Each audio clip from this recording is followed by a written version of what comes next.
पहले के जो लेक्चर्स हैं वो सीक्वेंस से चल रहे हैं। रिस्क मेजरमेंट, सबसे पहले रिस्क और उसकी टाइप्स, फिर हमने मेजरमेंट ऑफ रिस्क इंट्रोडक्शन देखा और measurement of risk of single asset. उसमें हमने 4 टेक्निक्स पढ़ी, what is range, expected return and standard aviation, coefficient of variation और उसके बाद वेरिएंस, उसको कैसे कैलकुलेट करते हैं।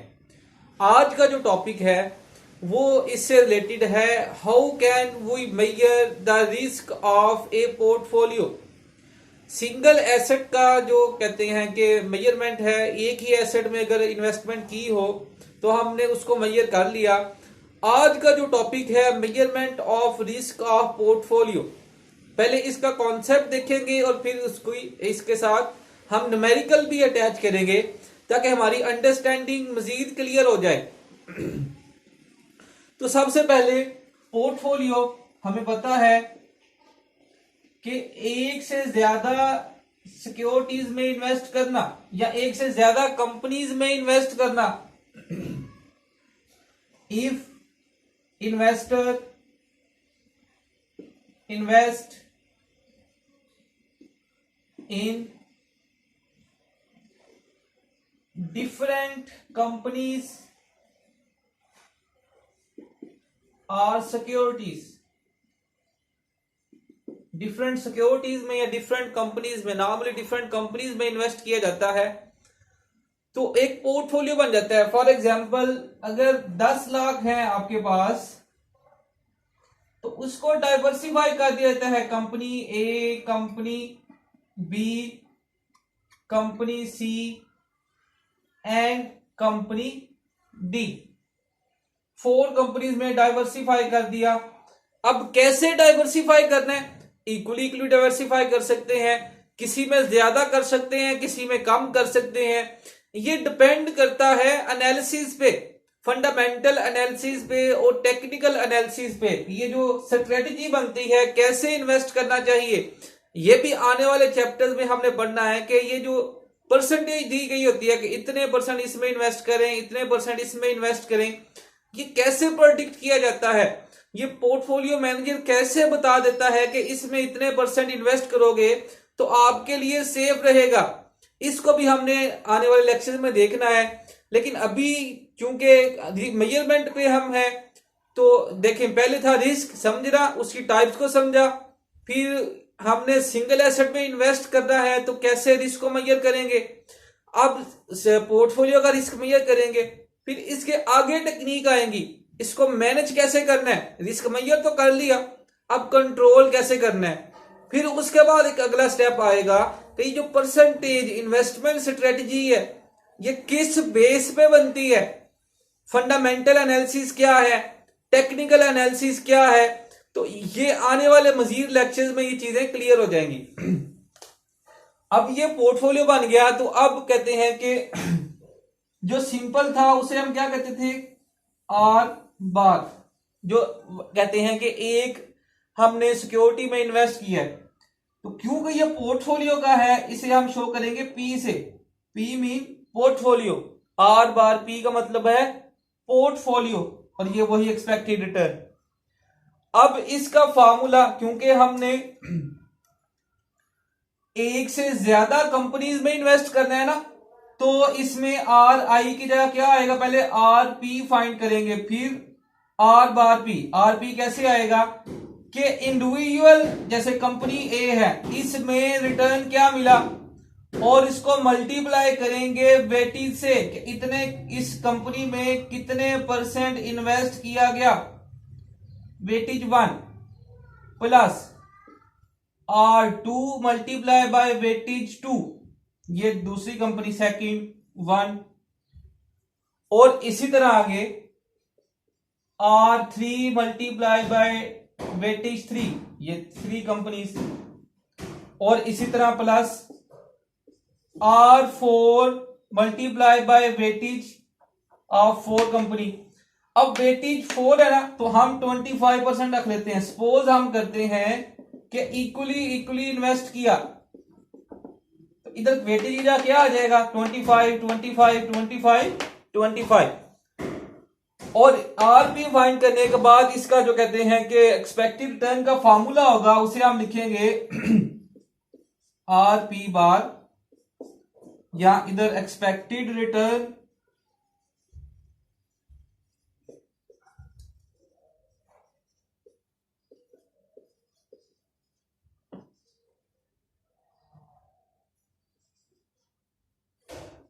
ये RP over summation RP over N. तो ये हमारा क्या आ जाएगा, ये हमारा आ जाएगा रिटर्न जो है एक्सपेक्टेड रिटर्न, और फिर उसके बाद स्टैंडर्ड डेविएशन फाइंड कर लेंगे। तो स्टैंडर्ड डेविएशन का फॉर्मूला मैं इधर लिख देता हूं, स्टैंडर्ड डेविएशन इक्वल है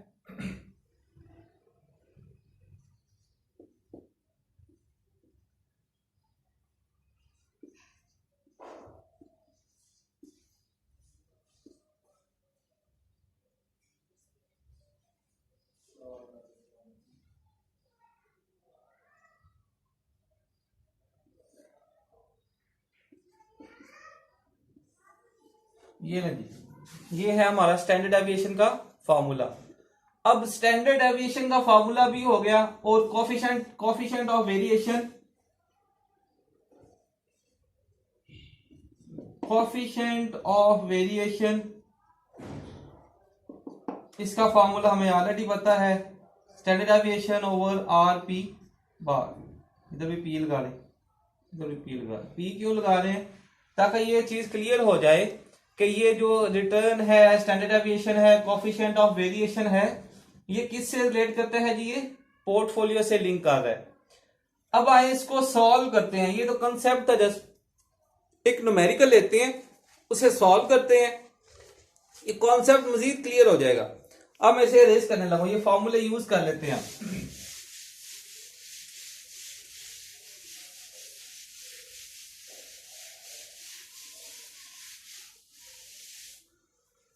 अब मेरे पास ये क्वेश्चन है, ये पंजाब यूनिवर्सिटी एनुअल 2017 में पेपर में आया हुआ है।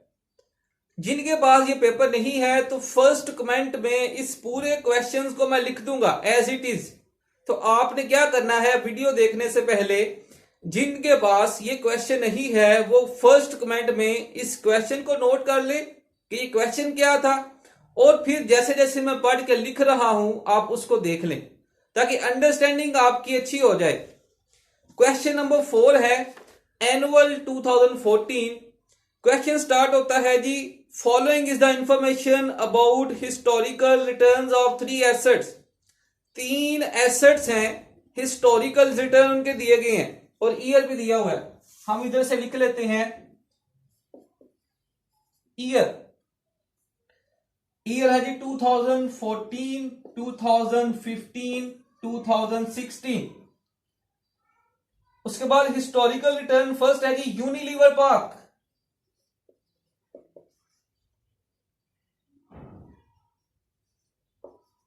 यूनिलीवर पार्क कंपनी का हिस्टोरिकल रिटर्न है 14%, 16%, 18%। उसके बाद हाई नून कंपनी का जो रिटर्न है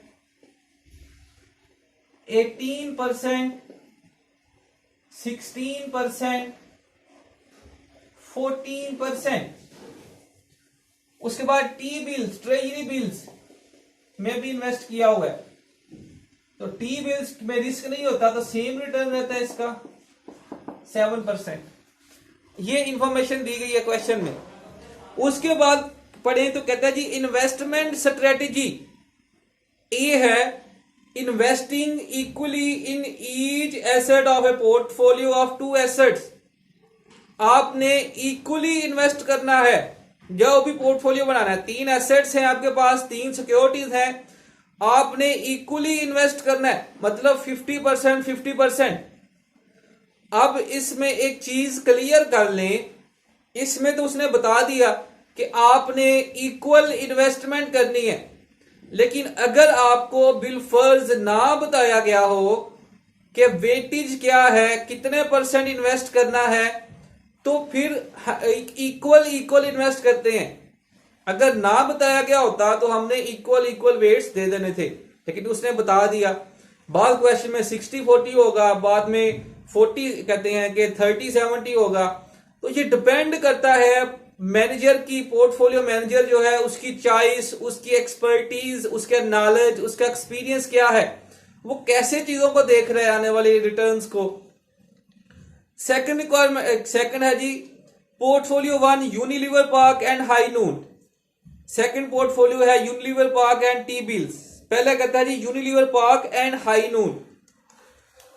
Unilever park and high noon कहता है जी इन दो का पोर्टफोलियो बनाओ, 50% इसमें इन्वेस्ट करो, 50% इसमें इन्वेस्ट करो। फिर कहते हैं जी एक दूसरा पोर्टफोलियो भी बनाना है, वो क्या है, Unilever park and T bills. Unilever park and T bills 50% इसमें, 50% इसमें। अब 2 पोर्टफोलियोज बना देंगे, 2 दफा इस क्वेश्चन को सॉल्व करना पड़ेगा 2 पोर्टफोलियोज बना के। तो अब उसके बाद रिक्वायरमेंट क्या है, what is expected return, standard deviation and coefficient of variation of each of 2 portfolios. Second requirement है which portfolio of asset do you recommend to risk averse investors, explain. पहले तो कहता है जी स्टैंडर्ड निकालो, फिर स्टैंडर्ड डेविएशन फाइंड करो, फिर कोएफिशिएंट ऑफ वेरिएशन फाइंड करो। सेकंड रिक्वायरमेंट है कि रिस्क अवर्स इन्वेस्टर्स को इन दोनों पोर्टफोलियो में से कौन सा रिकमेंड करेंगे और क्यों रिकमेंड करेंगे, यह भी साथ बताना है। अब रिस्क अवर्स क्या है, ये हम पहले लेक्चर्स में सीख चुके हैं कि ऐसे इन्वेस्टर जो रिस्क लेना पसंद नहीं करते। अब आइए इसको सॉल्व करते हैं। सबसे पहले स्टैंडर्ड फाइंड करेंगे ना हम, आरपी इक्वल है return of Unilever park, UNI में लिख रहा हूं ताकि आपको क्लियर हो जाए, multiply by weightage of Unilever park plus return of high noon and OON multiply by weightage of high noon. इसको आप सॉल्व करते हैं, put the values in formula. Weightage तो हमें दे दी क्या, 50% 50%। तो अब क्या होगा इसको सॉल्व करने से, ये क्या है 0.14 मल्टीप्लाई बाय वेटेज क्या है 0.50 प्लस और हाई नून क्या है 0.18 मल्टीप्लाई बाय 0.50। उसके बाद जी सेकंड है ये वाला 0.16 multiply by 0.50 plus 0.16 multiply by 0.50, 0.18 multiply by 0.50 plus 0.14 multiply by 0.50। इसको हमने सॉल्व करना है, ब्रैकेट्स को सॉल्व करने के बाद इसका आंसर लिखना है। हम सॉल्व करते हैं और देखते हैं इसका आंसर क्या आता है। फर्स्ट अगर हम देखें तो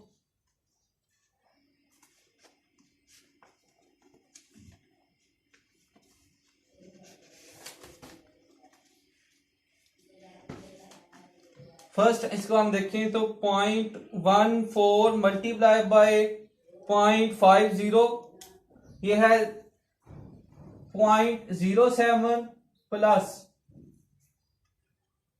0.18 मल्टीप्लाई बाय 0.50 0.09, ठीक है, 0.07 प्लस 0.09। उसके बाद इसको देख लें 0.16 मल्टीप्लाई बाय 0.50 ये आ जाएगा जी 0.08 प्लस ये भी सेम है 0.08। उसके बाद इसे देख लें जी इधर हमने सॉल्व किया 0.09 और इसको हम सॉल्व कर लें, ये सॉल्व करेंगे तो ये आ जाएगा प्लस 0.07। तो अब समेशन आरपी, ये इसको प्लस कर लेंगे दोनों को। अब दोनों को प्लस करना है क्योंकि मेरे पास इधर जगह नहीं है, नजर नहीं आएगा आपको, तो मैं इनको 1 2 3 को नीचे इसको प्लस करने लगा हूं। ये 0 पॉइंट आपने आगे ही इसको सॉल्व करना है। 0.07 प्लस 0.07 प्लस 0.09 ये आ जाएगा जी 0.16 प्लस 0.08 प्लस 0.08 ये आ जाएगी 0.16 प्लस 0.09 प्लस 0.07 ये आ जाएगा 0.16। ये क्या है? Summation RP.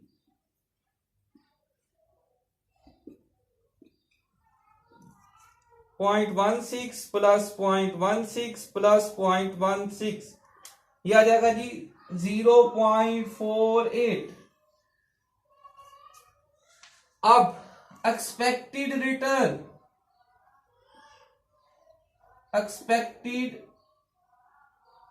रिटर्न इसका फॉर्मूला हमें ऑलरेडी पता है, summation RP over N.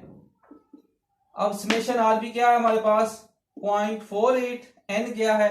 123 divided by 3 ये आ जाएगा जी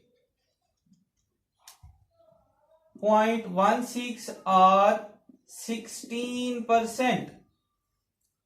तो एक्सपेक्टेड रिटर्न जो है वो क्या आया? 0.16 और 16%। तो स्टैंडर्ड डेविएशन का जो जो एक्सपेक्टेड रिटर्न है वो क्या आया? इसका कहते हैं कि 0.6, इसका क्या आया? 16%। अब उसके बाद जो हमने करना है वो हमने स्टैंडर्ड डेविएशन फाइंड करना है। इसके बाद क्या हमने करना है? स्टैंडर्ड डेविएशन फाइंड करना है। तो स्टैंडर्ड डेविएशन देख लें क्या आएगा। स्टैंडर्ड डेविएशन का पहले फॉर्मूला लिख लें। स्टैंडर्ड डेविएशन इक्वल है summation RP minus RP bar whole square into n-1। ये है जी स्टैंडर्ड डेविएशन का फॉर्मूला। अब आरपी से आरपी बार माइनस करना है। आरपी क्या है जी? 1 2 3। अब मेरे पास इधर जगह नहीं है क्योंकि इन दोनों को प्लस करके जो आना था वो आरपी है इस पहले पोर्टफोलियो का, पहली सिक्योरिटीज का। अब मैं इसको अरेंज करने लगा हूं, आपने इसको इससे आगे ही सॉल्व करना है। तो ये वाला मैं आप नोट कर लें, तो मैंने इसको अरेंज करना है।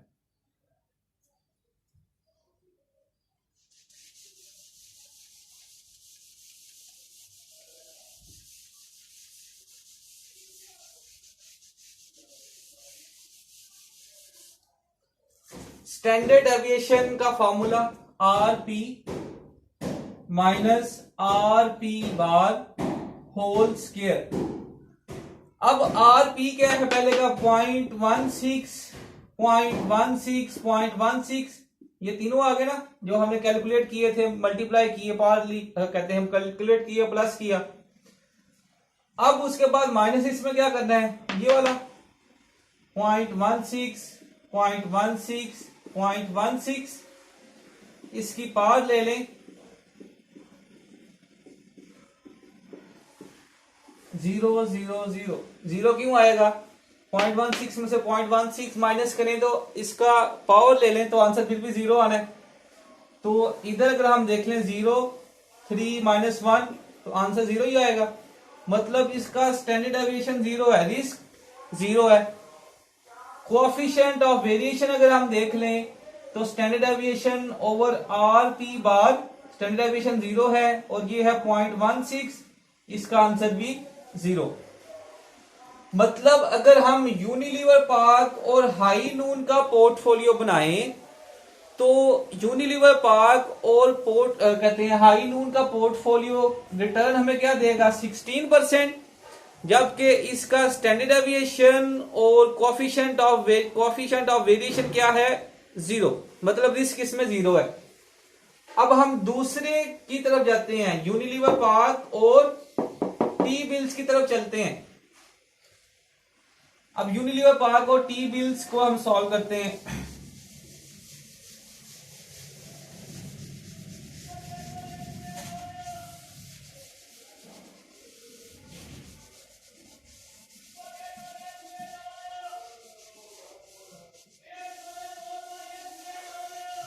अब यूनिलीवर पार्क और टी बिल्स का जो क्वेश्चन है इसको हम सॉल्व करेंगे ऐसे ही जैसे पोर्टफोलियो बनाया था यूनिलीवर पार्क और हाई नून का, अब यूनिलीवर पार्क और टी बिल्स का बनाना है। तो इसी तरह आर पी इक्वल है R of Unilever U N I multiply by weightage of U N I plus return of T bills multiply by return of weightage of T bills.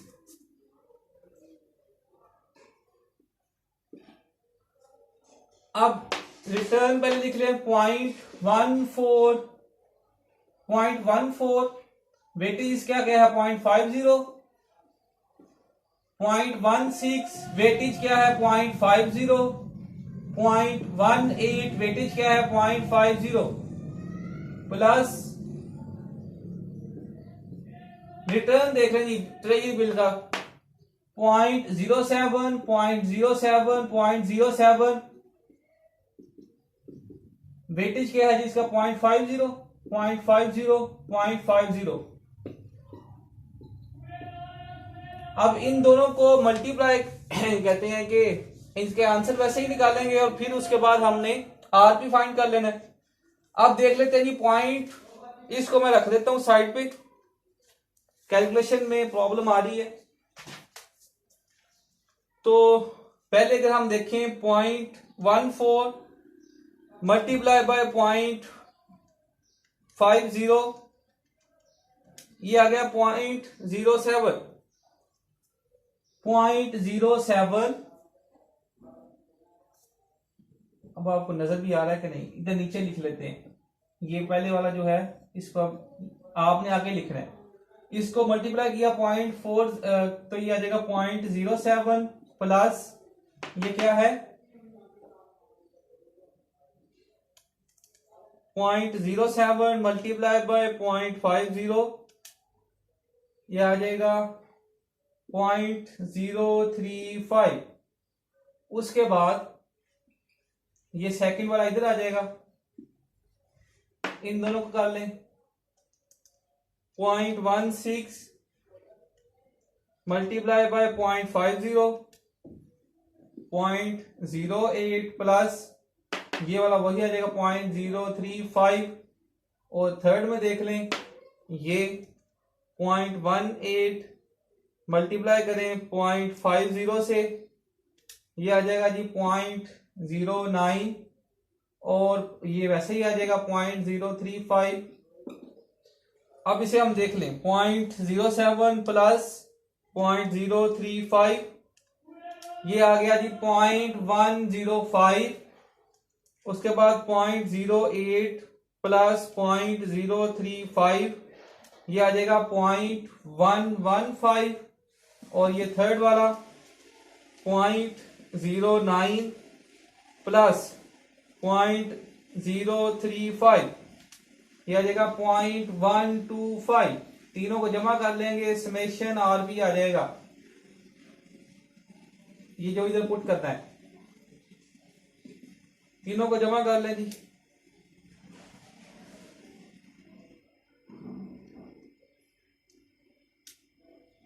0.345 ये वाला answer किधर पुट होगा, इधर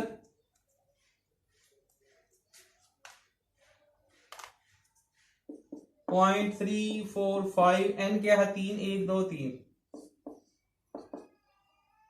divided by 3.115 और 11.5%। ये आपका दूसरे का आ गया एक्सपेक्टेड रिटर्न। पहले क्या था 16% और दूसरे का क्या आया 0.115 और 11.5%।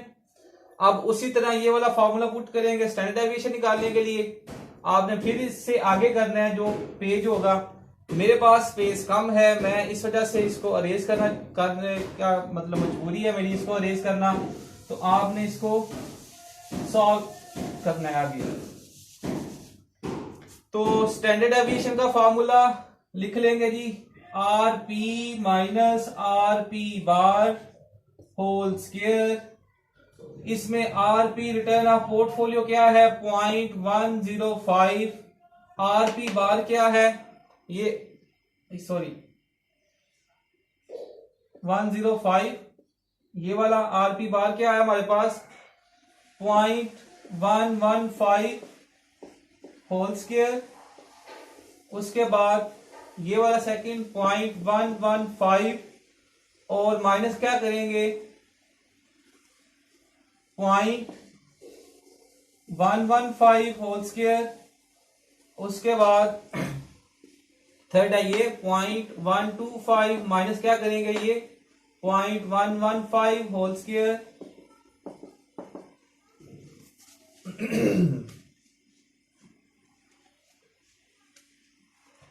0.105 माइनस 0.115, इसकी पावर लें 2, ये हो जाएगा 0.0001, ये तो वैसे ही 0 आ जाएगा। और ये देख लें 0.125 माइनस 0.115, पावर लें इसकी 2, ये भी आ जाएगा 0.0001। इसको प्लस कर लें 0.0001, ये आ जाएगा 0.0002। अब इसको पुट करेंगे इधर 0.0002 3 माइनस 1 होल स्क्वायर। पोर्टफोलियो का स्टैंडर्ड डेविएशन या जी इसको करेंगे 2.0001, इसका अंडर रूट लें, ये आ जाएगा 0.01। ये है आपका स्टैंडर्ड डेविएशन ऑफ पोर्टफोलियो। अब इसका कोफिशिएंट ऑफ वेरिएशन भी देख लें जी, 0.01 है, ये स्टैंडर्ड डेविएशन यहां से फाइंड किया हमने। और आरपी क्या है, आरपी बार ये आया 0.115, तो देख लें डिवाइड करके 0.115, ये आ जाएगा जी 0.087, राउंड किया मैंने, ये कोफिशिएंट ऑफ वेरिएशन है। अब देख ले यूनिलीवर पार्क और हाईनून, यूनिलीवर पार्क हाईनून और यूनिलीवर पार्क और टी बिल्स दोनों के हमने पोर्टफोलियो भी बनाए। पोर्टफोलियो बना के हमने स्टैंडर्ड, फिर स्टैंडर्ड डेविएशन, फिर कोफिशिएंट ऑफ वेरिएशन फाइंड किया। पहले का था 16% रिटर्न, ये वाले पोर्टफोलियो यूनिलीवर पार्क हाईनून 16%, जबकि इसका स्टैंडर्ड डेविएशन और कोफिशिएंट ऑफ वेरिएशन 0 आया था। उसके बाद अगर हम देखें तो जो यूनिलीवर पार्क और टी बिल्स का हमने फाइंड किया तो इसका रिटर्न क्या आया 11.5%, जबकि इसका जो स्टैंडर्ड डेविएशन है वो 0.1 है plus minus, coefficient of variation क्या है 0.087। तो रिस्क इसमें हमने रिकमेंडेशन देनी है, we will recommend risk averse investors to invest in Unilever Park and High Noon portfolio, because in this portfolio the standard deviation and coefficient of variation is 0. That means in that portfolio the investor will earn 16% return with 0% risk, whereas in Unilever Park and T-bills portfolio, the expected return is 11.5% and the standard deviation and coefficient of variation is higher than, वो तो zero था, ये तो high है, ये कहते हैं zero से ज्यादा है. So we will recommend the investors to invest in Unilever Park and High Noon portfolio. तो ये आपका क्वेश्चन कंप्लीट हो गया. इस क्वेश्चन को मैं लिख भी दूंगा नीचे. कोई क्वेश्चन हो आपने दोबारा पूछ लेना है. कुछ लिमिटेशन है इस व्हाइट बोर्ड की, तो फिर ऊपर नीचे कुछ करना पड़ता है. तो आप वीडियो को गौर से देखेंगे तो आपको कॉन्सेप्ट क्लियर हो जाएगा. अगर व्हाइट बोर्ड थोड़ा लेंथी हो तो हम इसमें मजीद जो है इसको अच्छे तरीके से इसको प्रेजेंट कर सकते हैं. कोई क्वेश्चन हो कमेंट सेक्शन में पूछ लीजिएगा. अपना बहुत सारा ख्याल रखिएगा. अल्लाह हाफिज.